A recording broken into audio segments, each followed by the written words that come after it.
सर्व मी विनंती येत करतो नाही. संजयजी राऊत आवाज जास्त साहेबांना. आहे.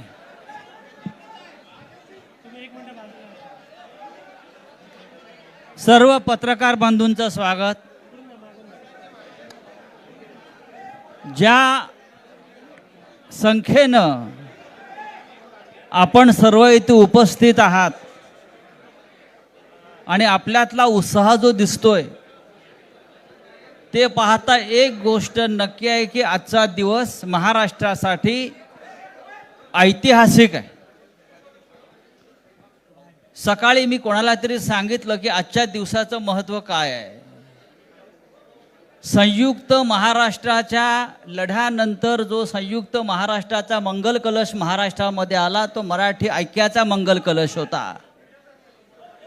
आणि आज पुन्हा एकदा हा मराठी ऐक्याचा मंगल कलश घेऊन सन्माननीय उद्धव ठाकरे आणि सन्माननीय राज ठाकरे आपल्या समोर आलेले आहेत. तोच आनंदाचा क्षण आज महाराष्ट्राच्या जीवनामध्ये आलेला आहे. मी अजिबात यापुढे काही बोलणार नाही. हाच मंगल कलश मुंबईसह अनेक महानगरपालिकामध्ये विजयी भगवा ध्वज फडकवल्याशिवाय राहणार नाही.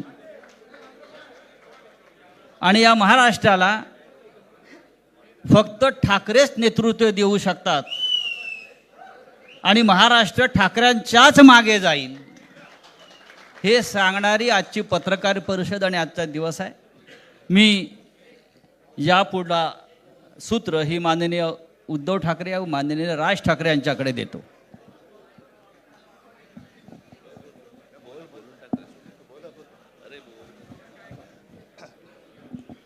बघा एवढं आमचं एकमत झालेलं आहे. सर्वांचं स्वागत करतोय. आणि आता संजय राऊत यांनी संयुक्त महाराष्ट्राच्या लढ्याची आठवण करून दिली. तो जो मंगल कलश आणला गेला तो काही सत्यनारायणाच्या पूजेसारखा आणला गेला नाही. त्याच्या मागे खूप मोठा संघर्ष झालेला आहे. 105 107 किंवा त्याहूनही जास्त मराठी माणसांनी बलिदान देऊन मुंबई महाराष्ट्राला मिळवून दिली आणि त्याची आठवण आज होणं स्वाभाविक आहे. कारण आम्ही आज दोघंही इथे बसलेलो आहोत ठाकरे बंधू. आमच्या दोघांचेही आजोबा प्रबोधनकार हे संयुक्त महाराष्ट्राच्या लढ्यामध्ये पहिल्या 5 सेनापतींमधले एक सेनापती. त्यांच्यासोबत माझे वडील म्हणजे शिवसेना प्रमुख हिंदू हृदय सम्राट बाळासाहेब ठाकरे, राजचे वडील म्हणजे माझे काका श्रीकांतजी ठाकरे, म्हणजे अख्खं ठाकरे घराणं त्यावेळेला मुंबईसाठी संघर्ष करत होता. त्याच्यानंतरचा इतिहास मी काही आता तुम्हाला सांगत बसत नाही. पण मुंबई महाराष्ट्राने मिळवल्यानंतर मुंबईमध्येच मराठी माणसाच्या उरावरती उपरे नाचायला लागले आणि त्यावेळेला न्याय हक्कासाठी शिवसेना प्रमुखांना शिवसेनेला जन्म द्यावा लागला. साधारणतः 60-65 वर्ष आता होतील. पुढच्या वर्षी शिवसेनेला 60 वर्ष होतील. इतकी वर्ष व्यवस्थित गेली आणि आज परत आपण पाहतो आहोत की मुंबईचे लचके, मुंबईच्या चिंधड्या उडवायच्या हे मनसुबे त्यावेळेला ज्यांना मुंबई पाहिजे होती त्यांचेच प्रतिनिधी जे वरती दोघं जण नका, हाच एक संदेश मी आमच्या आज दोघांच्या युतीच्या निमित्ताने संपूर्ण महाराष्ट्राला देतो आहे. आणि मला खात्री आहे की मराठी माणूस हा सहसा कोणाच्या वाटेला जात नाही. पण त्याच्या वाटेला जर का कोणी आलाच तर त्याला परत जाऊ देत नाही. मी सगळ्यांना परत मनापासून धन्यवाद देतो. आणि राज,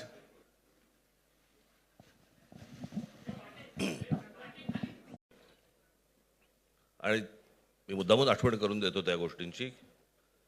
आणि त्या मुलाखतीमध्ये मी असं म्हटलं होतं की कुठल्याही वादापेक्षा आणि भांडणापेक्षा महाराष्ट्र मोठा आहे.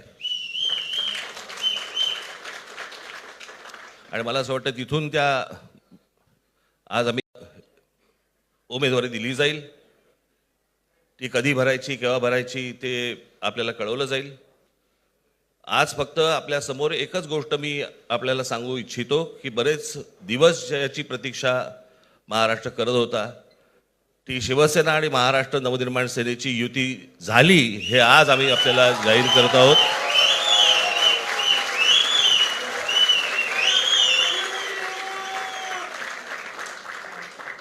धन्यवाद.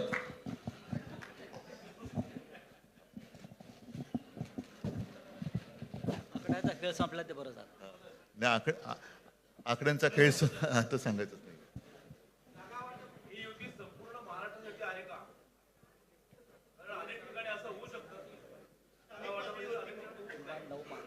अजून अजून बाकीच्या महापालिकांमध्ये सुद्धा कालपर्यंत युती झालेली, जशी नाशिकमध्ये झालेली आहे, बाकीच्या ज्या महापालिका आहेत त्यांची सुद्धा त्यांच्या तिथल्याही युतीवरती आज उद्याच शिक्कामोर्तब होईल.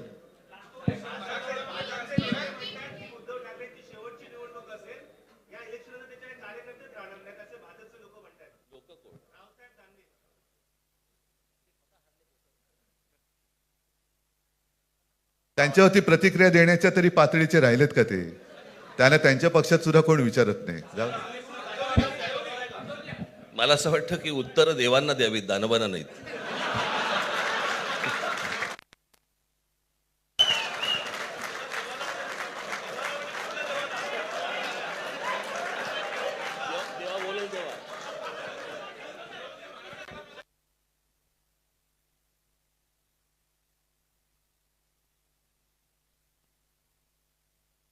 मुंबईचा महापौर मराठीच होणार आणि तो आमचाच होणार.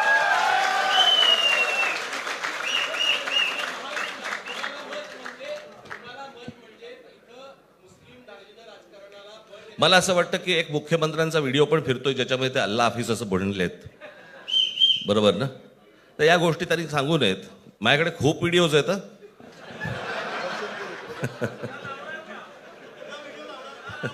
काय ते काय बोलतात त्याच्यावरती माझे व्हिडिओ तयार असतील.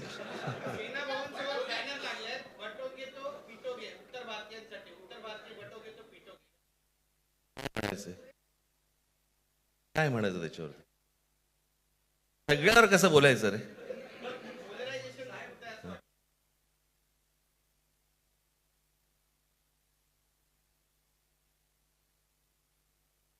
मला असं वाटतं आज मुंबईचं मी तुमच्यासमोर आम्ही जाहीर करत आहोत आणि बाकीच्या जशा अशा होतील तशा तुम्हाला कळवलं जातील.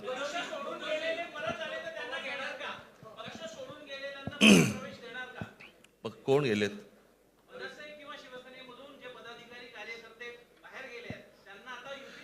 येऊ तर देत पहिलं. हे जरतर वरतीच खूप असतं सगळं.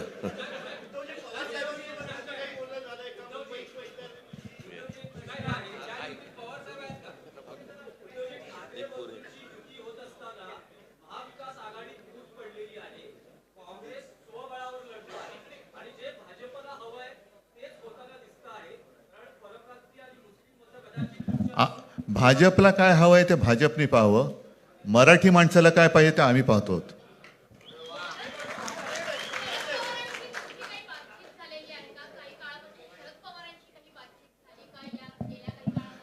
चर्चा सुरू आहे, चर्चा सुरू आहे. बघू त्यांच्यात. आम्ही आज आमची युती जाहीर केलेली आहे, शिवसेना आणि महाराष्ट्र नवनिर्माण सेना. जे जे महाराष्ट्र प्रेमी आहेत त्याच्यात काही भाजपातले सुद्धा अस्सल मराठी आहेत, ते सुद्धा येऊ शकतात. ही महाराष्ट्र रक्षणासाठी महाराष्ट्र प्रेमींची युती आहे.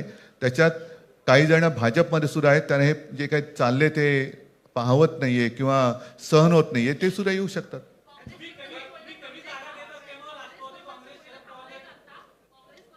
काँग्रेसने जर जाहीर केलं ना, हो मग आता म्हणजे आणखीन काय बोलायचं? तोडलं का तोडलं का?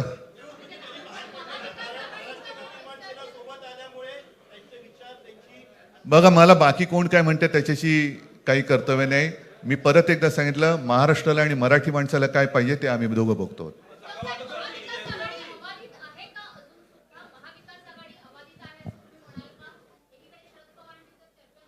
सगळे पक्ष बाहेर पडून आघाडी आबाधित आहे.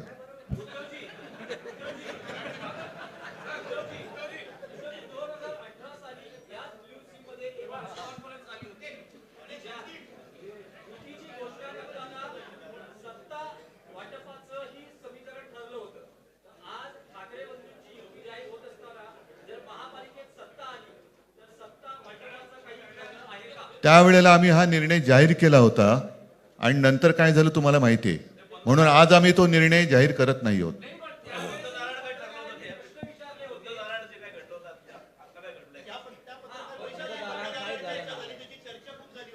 आता आमचं दोघांचंच घर आहे ना, दार बंद कशाला करायचं. ठीक आहे, चला. मला असं वाटतं बाकीच्या प्रश्न आता काही तसं काही नाहीये. निवडणुकीपूर्वी अरे झालेलं आहे ना जागा वाटप. माझी निघताना फक्त एकच छोटी विनंती आहे. ज्यांचं मुंबईवरती, महाराष्ट्रावरती, मराठी माणसावरती प्रेम आहे, अशा सर्व माझ्या पत्रकार बांधवांना, भगिनींना माझी विनंती आहे की आमच्या पाठीमागे उभे राहा. धन्यवाद.